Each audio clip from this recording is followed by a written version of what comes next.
ఈవిడ వెంకటరత్నం గారి ఒక్కగానొక్క కూతురు, బొడ్డు స్వరాజ్యం. అక్రూరమ్మాయికి బొడ్డేంటి అన్న డౌట్ మీకు రావచ్చు. పాపం పెళ్ళయ్యాక బొడ్డు వచ్చింది. సారు చేసిన సర్వీసులు మర్చిపోని జనం ఆయన మీద రెస్పెక్ట్తో ఈవిని ఎలక్షన్లో నిలబెట్టి ఓటుకు నోట్లు, పట్టుచీరలు, క్వార్టర్ బాటిల్లు తీసుకోకుండా, రిగ్గింగులు చేయకుండా నీట్గా గెలిపించి అత్తిలి మున్సిపాలిటీకి చైర్ పర్సన్ చేశారు. చైర్ ఈవిడిదైనా ఇందులో కూర్చున్న పర్సన్ మాత్రం వాళ్ళ ఆయన బొడ్డు భాస్కర్. ఈడెవడో పెట్టల దొరలో ఉన్నాడు అనుకుంటున్నారా? మీ తాటి కరెక్టే. ఒకప్పుడు ఈడు పెట్టలు కొట్టుకునే బతికేవాడు. పెట్టలు దొరకపోతే కాకులు కొట్టి నల్ల పెట్టలని బ్లాక్ లో అమ్మేసుకునేవాడు. ప్రస్తుతం మన బొడ్డుకి గన్బెన్ను. ఇక జనసేన ఎట్టుంటుంది చూడండి. మున్సిపాలిటీ నాకేమిచ్చింది అనేది కాదు, మనం మున్సిపాలిటీకి ఏమిచ్చామనేది మెయిన్. చెప్పండి, మన మున్సిపాలిటీకి మీరు ఏమి ఇవ్వడానికి వచ్చారు? కంప్లైంట్. ఏమైందండి? చెత్త అండి, చెత్త. చెత్త బతుకులైపోయాయి మాయి. ఊళ్ళో ఉన్న చెత్త అంతా తెచ్చి మా కాలనీలో పోస్తున్నారు. కంపు భరించలేక చస్తున్నామండి.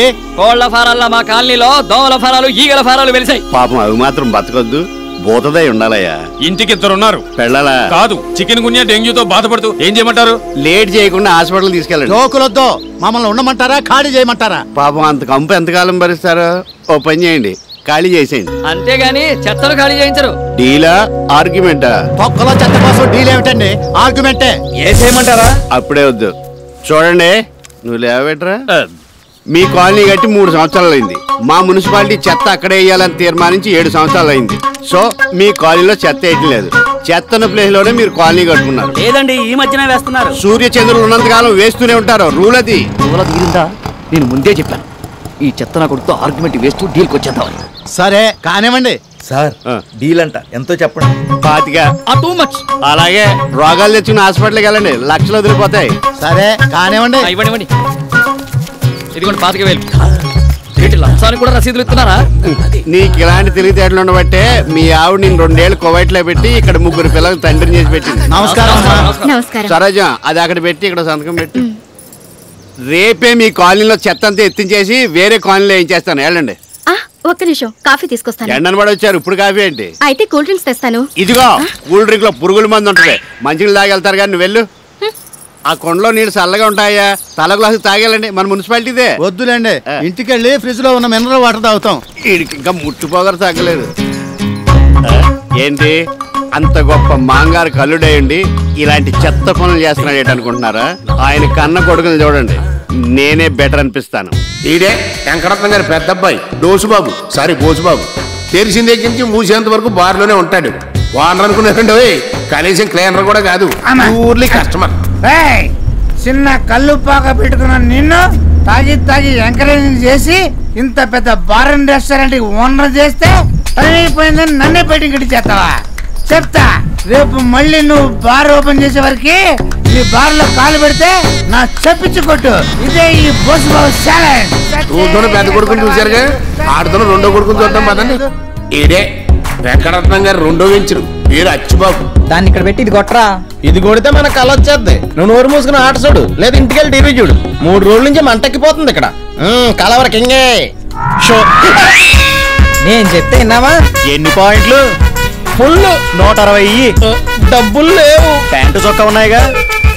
ఈ మధ్యన ప్రతి ఓడు సిన్సియర్ గా ఆడుతున్నారు, ఎవడో చూడలేదు కదా. రెండబ్బాయి గారు రిక్షా కావాలా? ఆ పేపర్ కూడా కావాలరా. చొక్కా ఏదండి బాబు, ఎవడో సలహేస్తుందండి, దానం చేస్తాను పదా. అంతా బ్రాందీ ఏనా జీవితాన చిన్నే లేదా? మన ఇంటికి దారిటు ఎదవది రోజు వస్తున్నా కన్ఫ్యూజన్. నాన్న అడుగుదాం. నాన్నారండి మన ఇంటికి దారెట్టండి, అది చూపించండి. సార్ డబ్బులు అక్కలేదు ఉంచుకోరా. నేను ఉంచుకోవడం ఏంటండి, నా కిరాయి డబ్బులు అడుగుతున్నా. కిరాయి ఏంట్రా? నువ్వు ఇచ్చింది లిఫ్ట్ కదా. రిక్షాలో లిఫ్ట్ ఎవడెత్తాడండి బాబు? నువ్వు ఇచ్చావనుకున్నాను రా. సరే డబ్బులు ఎవరి దగ్గర తీసుకో. బాబు ఒక క్వార్టర్ ఉంటే డొనేషన్ కొడతారా? నేను రా అచ్చిబాబుని. సూట్ వేసుకునేసరికి గుర్తుపట్టలేకపోయా. అవును, ఇంత ఎర్లీగా వచ్చేసావండి? రేపు ఎర్లీగా వెళ్ళిపోవచ్చని. సరే లాసా గెయినా? గెయినే, మనతో ఆడినోళ్ళు అందరికీనే. నువ్వేంట్రా ఇంటికి వెళ్ళకుండా ఎక్కడ ఉన్నావు? తొందరగా వెళ్తే ఇంట్లో వాళ్ళకి డిస్టర్బింగ్ అయిపోద్దని లేట్ నైటింగ్ కోసం ఎయిటింగ్ చేస్తున్నాను. 7 సేవలే, దారి మర్చిపోయినా ఆడవచ్చు కదా. పదా. మరి నాన్నగారికి గాంధీ గారితో పని ఉందంట, చూసుకొత్తాలే పదా. తలుపుతే అలా చేత్తో బాదుకోపోతే కాలింగ్ బెల్ కొట్టచ్చు కదా. బాధరాని చెయ్యింది కానీ బెల్లు బారెడికి అమ్మేశాను. తలుపుతీవే తలుపుది. ఎంతసేపు కొట్టాలా తలుపు? తీసే వరకు. నేను వచ్చే వరకు ఎయిటింగ్ చేయొద్దు, పడుకోమని ఎన్నిసార్లు చెప్పాను నీకు? నేను పడుకోనే ఉన్నా, నువ్వు వచ్చి నిద్ర చెడగొట్టావు. అంటే పాప మూడన వాడు తాగొత్తాడు, ఆడు ఏ కండిషన్ లో వస్తాడన్న టెన్షన్ లేకుండా గురకెట్టి అవుతావా? ఏడ్చావులే, లోపల తగలాడు. అదే అట్ట మర్యాదగా పిలు, వస్తాను. థ్యాంక్స్. అదే పద్దు ఏమనుకోకే, ఇవాళ రావడం కొంచెం లేట్ అయింది. నువ్వు ఇంట్లో చెల్లి 3 రోజులైంది. అవునా? కానీ పద్దు తాగినప్పుడు నువ్వు భలే అందంగా ఉంటావు. నువ్వు కదా నేను. అయ్యో ఏంటిది? జిమ్కి వెళ్ళి వస్తున్నాను వదినా.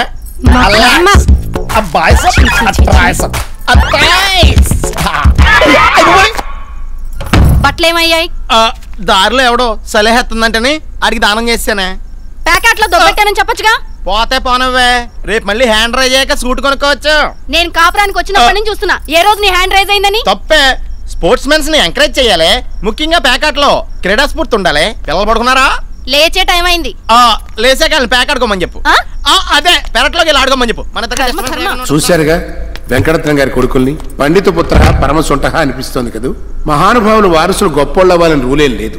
డాక్టర్ కొడుకు ఎయిడ్స్ పేషెంట్ అవ్వచ్చు, పోలీసుడు కొడుకు కేడీ అవ్వచ్చు, న్యూస్ రీడర్ కొడుకు నత్తోడు అవ్వచ్చు. అన్నట్టు ఏళ్ళ ఆడవాళ్ళలో పడి అసలు క్యారెక్టర్ గురించి మాట్లాడుకోలేదండి బాబు. ఏంటి ఆ మహానుభావుడికి ఇంకో కొడుకు కూడా ఉన్నాడేంటి అనుకుంటున్నారా? ఉన్నాడండి బాబు. ఈడే వెంకటరత్నం గారు రక్తం పీల్చుకు పుట్టిన రక్తం పంచుకు పుట్టిన ఆఖరి వెంచురు అత్తిలి సత్యబాబు. LKG వరకు చదివాడు. అన్నలు తెల్లారుజామున ఇంటికి వస్తే ఇది తెల్లారకుండానే లేచి రెడీ అయిపోయాడు. ఈయనేం చేస్తాడు చూడండి.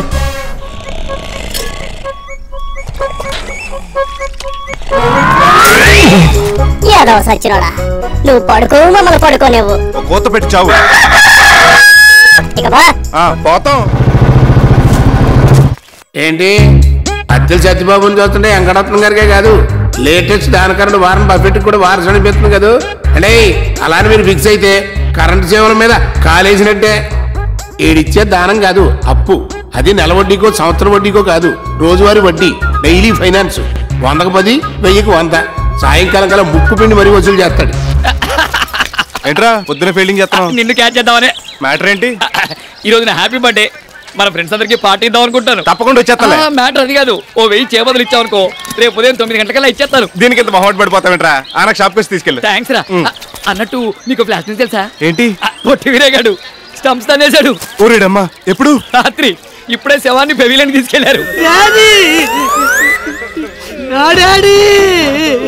బాబు దండయ్య.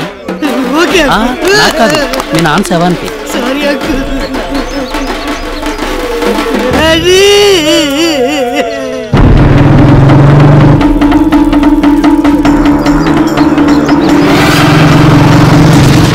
తీసుకో, తలకొర పెట్టు. ఆపండి ఆపండి ఆపండి. పెళ్లిలో వినిపించాల్సిన డైలాగు పీరుగు దగ్గర వినిపించింది ఏమిటి? ఆ శవాన్ని కాల్చడానికి వీల్లేదు. అమలాపురం నుంచి 2వ అల్లుడు కూడా వచ్చాడు సత్యబాబు. పెద్దాపురం నుంచి 3వ అల్లుడు వచ్చినా కూడా తగలబెడతానికి వీల్లేదు. కూర్చోడానికి మా ఆచారం ఒప్పుకోదు సత్యబాబు. తగలబెడతానికి నా అప్పు ఒప్పుకోదు. నువ్వు ఇప్పుడు అప్పు వసూలు కోసం వచ్చావా? లేకపోతే మీ బాబుకి దండేసి సెండ్ ఆఫ్ ఇవ్వడానికి వచ్చాను అనుకున్నావా? నిప్పు లాంటి మనిషి పోయాక అప్పు గురించి మాట్లాడతావు సత్యబాబు. నువ్వు చెప్పు తీసుకొడతాను తప్పుడు మాటలు మాట్లాడావంటే. సెంటర్ లోకి వచ్చి ఎవరో సమస్య లేకు, ముందు నువ్వు అప్పు తీర్చి అప్పుడు తలకొని పెట్టుకో. నీకు బాకీ ఉన్నట్టు మా డాడీ ఎప్పుడు నోటి మాట కూడా చెప్పలేదే. నోటి మాట లేకపోయినా నోటి మాట ఉంది ఇక్కడ. అసలు 6000, వడ్డీ 16000. 16000 ఏంటి? 3000 అని చెప్పాడు. కావాలంటే అడుగు. మరి ఇందాక అసలు చెప్పలేదన్నా? అంటే అసలు చెప్పలేదు, వడ్డీ చెప్పాడు. చెప్పాడు కదా, కట్టు. లేకపోతే తలకొరి పెట్టినావు. పోనీ కాళ్ళ కొరికి పెట్టినా? నువ్వు అప్పకి కొడతానికి అదో సమస్యలు వేసావు అనుకో, ఇక్కడ కాలేవి 2 సవాలు. రెండోది నీదా? ఆగండి. ఏమిటా దౌర్జన్యం? అసలే వాడు తండ్రిపై దుఃఖంలో నేను వాడు దుఃఖలా ఉన్నాడు. ఏమిటండి కర్ర పైకెత్తుతున్నారు ఏమిటి? మ్యాన్ హ్యాండిల్ చేస్తారా? ఏదైనా విషయం ఉంటే దహనం అయిన తర్వాత మాట్లాడుకోండి. ఇంటికి మాట్లాడుకుంటానికి ఏముంటదరా? అస్తికలు ఎక్కడ కలపాలి, దినానికి ఎవరెవరిని పిలవాలని తప్ప బాకీ తీర్చేంత వరకు ఈ శవం నాదే. అయితే ఉంచుకో. తగలెట్టుకుంటావో తీసుకెళ్లి ఇంట్లో పెట్టుకుంటావో నీ ఇష్టం. ఇక నుంచి ఆ శవం నీది, దాని కప్పు నీది. ఆ శవం చేసిన అప్పుకు నాకు ఎలాంటి సంబంధం లేదు. రండి. హలో, రాజమండ్రి మెడికల్ కాలేజ్ అండి. మనం ఈ కాలేజ్ లో శవం కావాలన్నారుగా, రెడీగా ఉంది. అబ్బే ఎయిడ్స్ పేషెంట్ కాదండి, హార్ట్ అటాక్ వచ్చిపోయాడు. అన్ని అవయవాలు బాగానే ఉన్నాయి, పైగా పోర్టబుల్ సైజులు కూడా. మీకు కావాల్సిన అవయవాలు అన్ని కోసేసుకుని మిగతా బాడీని అంటపెట్టుకుని అస్థిపంజరంలో వాడుకోవచ్చు. నాకు ఇవ్వడానికి క్యాష్, 7 తీసుకెళ్ళడానికి వ్యాన్ పంపించండి. ఎప్పుడైనా మీ నాన్న చూడాలనిపిస్తే కాలేజ్ లైబ్రరీకి వెళ్ళు, సీసాల్లో పాటల్ని గాజుపెట్టలు అస్థిపంజరాన్ని చూసుకోవచ్చు. వాడు అసలే కుక్క నోట్లో ఎముకలు లాక్కొని పొలా వండుకునే రకం. వాడికి పెట్టుకోకుండా వాడి బాధ్యత వాడు కట్టేసాయి, లేకపోతే ఆ కాలువలను ముక్కలు ముక్కలుగా పోచేస్తారు. సరే, ఆ బాకీ నేను కట్టేస్తా. అయితే ఇక్కడ ఒక సంతకం పెట్టుకో. ఇప్పుడు నిప్పెట్టుకో. అమ్మయ్యా, ఇప్పుడు హ్యాపీగా ఉంది.